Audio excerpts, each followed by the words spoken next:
I'd also like to thank all of you for coming, because many of you have been part of our lives, and we have appreciated enormously your participation in that life.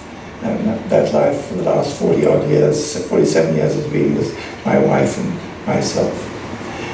And I have my 3 children here, 2 of whom came as a surprise, one from New York and one from...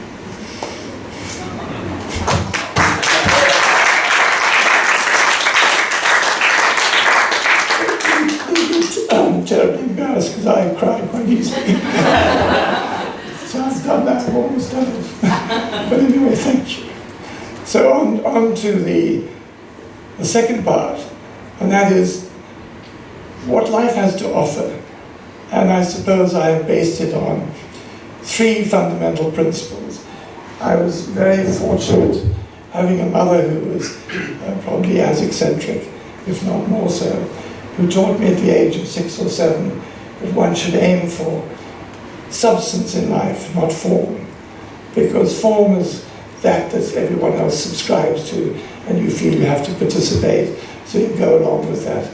But actually it's of very fleeting value, and if you focus on the substance, then you have a completely different perspective. Then curiosity, going back to curiosity, the reason for curiosity is that one asks questions, one gets answers, and with those answers, options open up.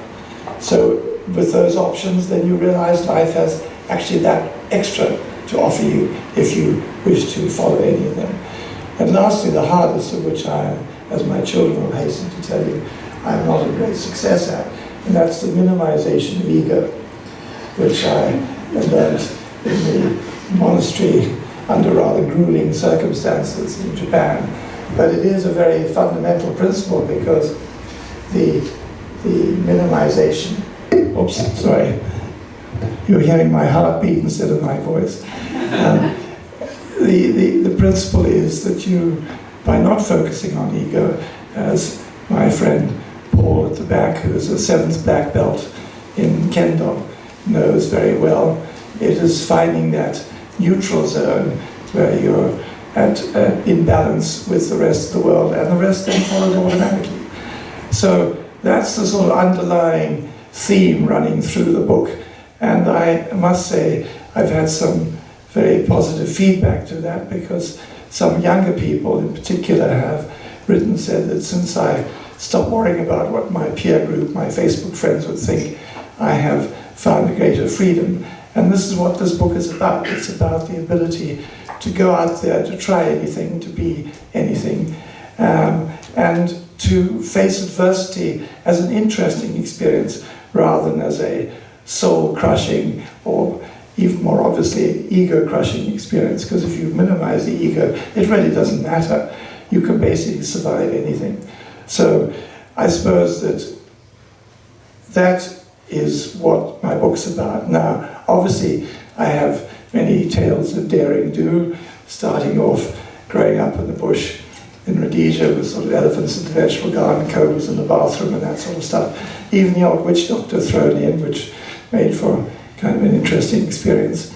And then going on to university in Trinity College, Dublin, to be a medical student, which I must say after a year trying to imagine myself dealing with sick people for the rest of my life, didn't exactly go down very well, so I decided to take off and just travel around the world and see what life had to offer. Went to several universities, graduated from none, but anyway, they were interesting experiences. And I was fortunate to be picked up at some later stage by a bank and the direction of that bank, who didn't seem to care that I had no degree. Although in today's world I wouldn't exactly recommend that, because it's much, much more competitive today.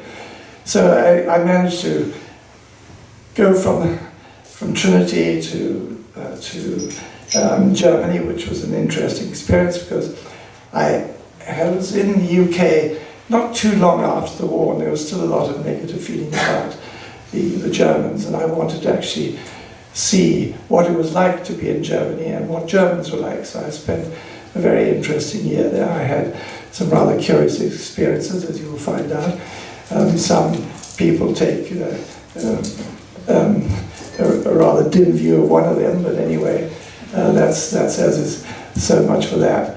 But I managed to get across to Canada, and then in Canada in a logging camp, and then down to California, illegally got a job on the US Geodetic Survey ship without a visa to be in Canada, and went to be in the US, and managed to get up to Alaska, and then down to Hawaii, where one of my fellow seamen said, you better get off here because they do a secret rating, as we do some quasi-secret work. So I jumped ship in Hawaii, ended up in a surf concession in Waikiki, running it with some Hawaiian friends.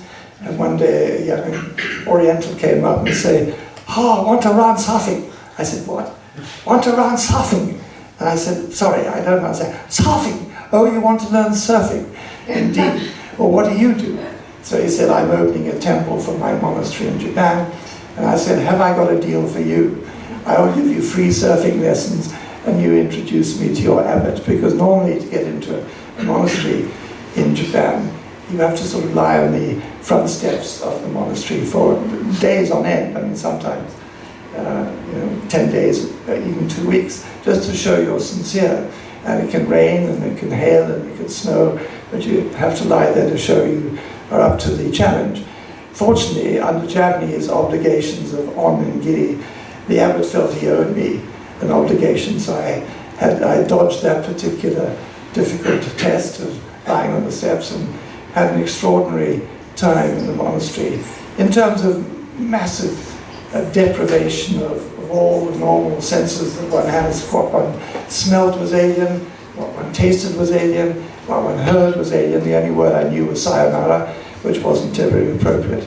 And then the whole experience was one of separation from the normal world, and it was really very, very hard. But I finally managed to get over the alienation, and initially loneliness was my biggest enemy, but today loneliness is one of my best friends, because it's the ego that is lonely, not the real self. And so that was an amazingly interesting revelation. Anyway, going on from there, I went on around the world and came back to Japan, having met Marie-Therese. Oh, I forgot. Yes, important. Sorry. I went back in the UK. I managed to get involved in the Deb season, which was quite an interesting event. And I was initially officially engaged to one of England's richest heiresses, but her father told me, the Viscount X said, I'm actually reasonably confident you're not after her money, but I do think that you should wait a little bit longer until she's 21. She was only 18, and I was 25, I think. And so I thought that was fair enough. I would probably have said the same thing. But after spending some time being a sort of lookalike Prince Philip, I decided that being the consort was not much cop. So I then met Marie-Therese at my neighbor's house, and she was amazing because she could take LSD without turning her hair, drink vast quantities of whiskey without turning her hair, and I thought, that's obviously the girl for me. So I took her off on a sailing trip to San Malo, and on the top of a crane in one evening, she said to me, "I want to spend the rest of my life with you." And I said, "Well, that sounds like a jolly good idea. There's one condition, and that is you have to learn Japanese." And she said, "Fine, okay, no problem." Her parents and her brothers obviously thought otherwise, and there was a massive campaign to persuade her to avoid this terrible fate that was going to befall their daughter. Anyway, she came to Japan, and the week after she passed her exams, I married her in Tokyo. And we have had 48 years? 48 years.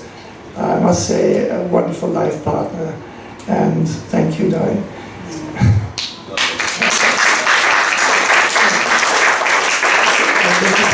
We both into tears again, but I'll move on offensively.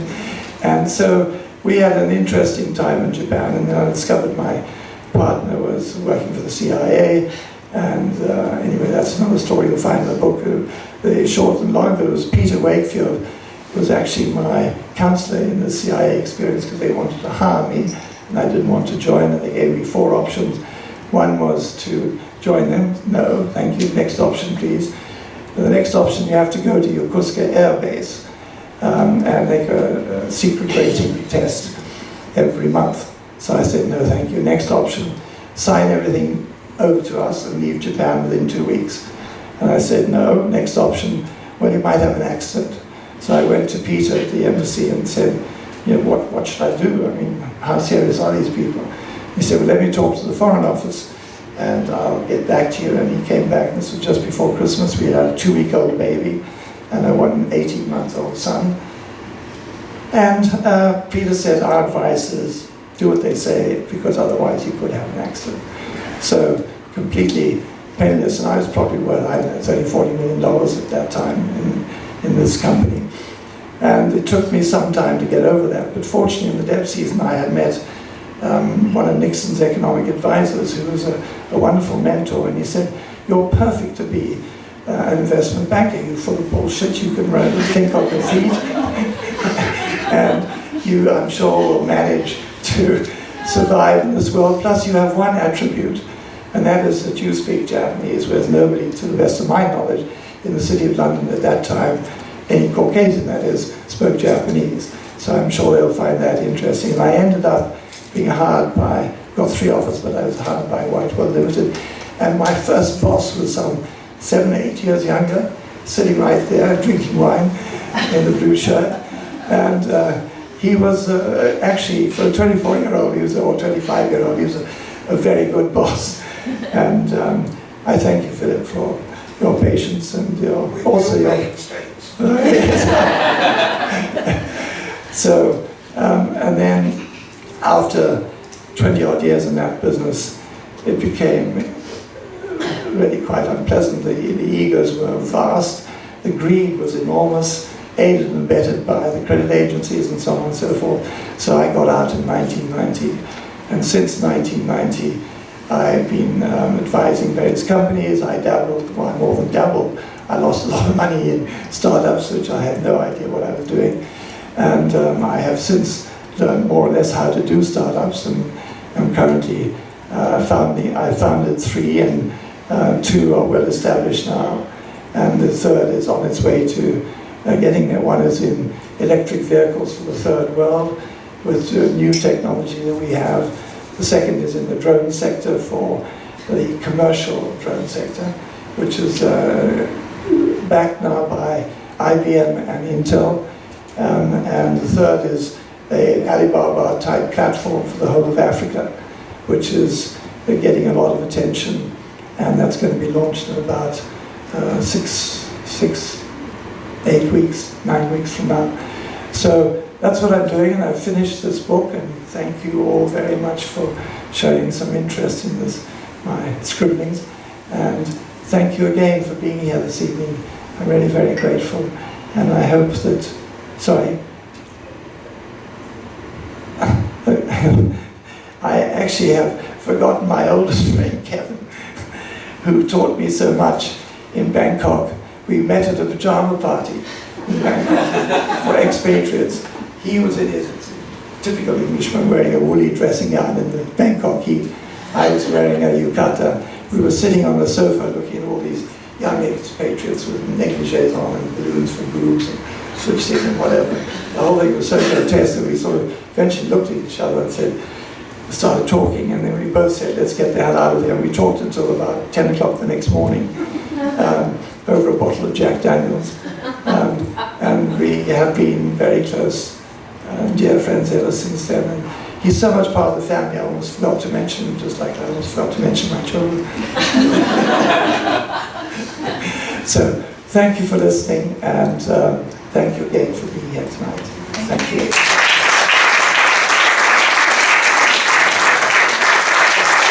I think there's some drinks or some canapes that our favorite chef, Tom Aikens, prepared next door.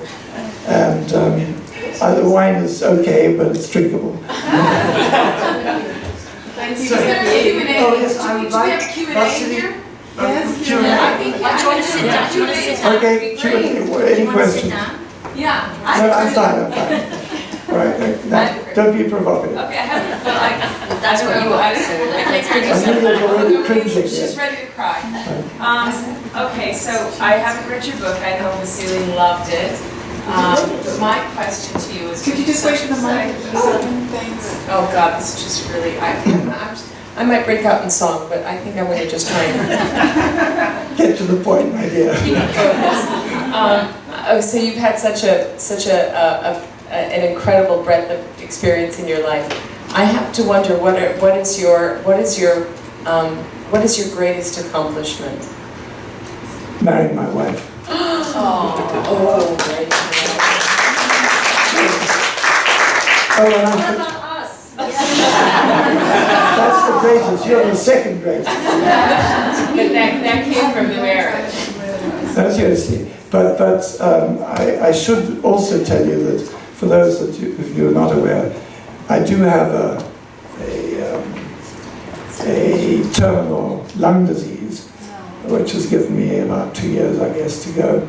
And I'm totally relaxed about it. I'm not relaxed about leaving my Therese behind, but that's my main concern, and of course the future, and their grandchildren. Did I get it right? Yes, before I get ticked off. So that is kind of an interesting position to be in, because at least one has some sense of how much time one has and how to use that time. And that is, not easy. And this particular disease, you run out of oxygen, so you basically suffocate to death. But maybe some things intervene in the meantime. But it'll be an interesting experience, and I'm quite interested in what happens next. So, any other questions? Yeah. No, you've already had your question. Paul.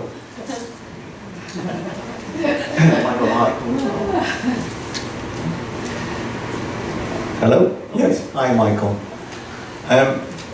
Having researched you for my publication 2 years ago and our trip to Japan, it's intrigued me that you knew the answer to the question that Murata Sensei asked you.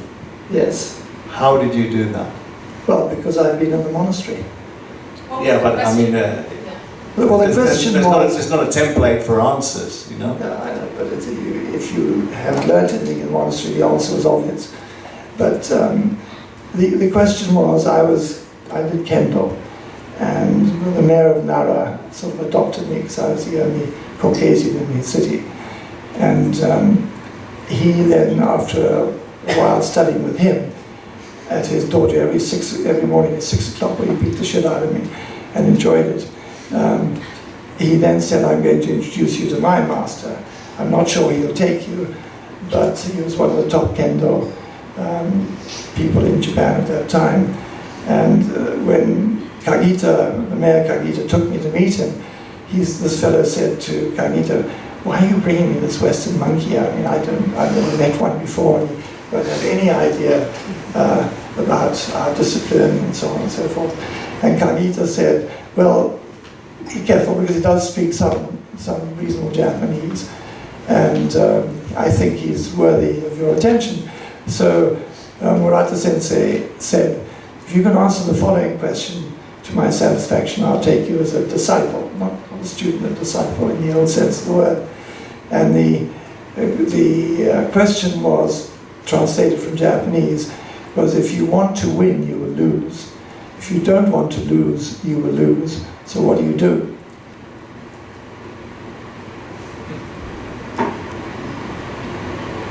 Well, you can all fill out a piece of paper afterwards, there'll be a prize. The answer, I gave the answer, was that neither are important, and balance is the only thing that's relevant. And so he took me, and that's what in the monastery one meditated on, was how to lose the ego. And therefore, if you've lost the ego, you're in balance.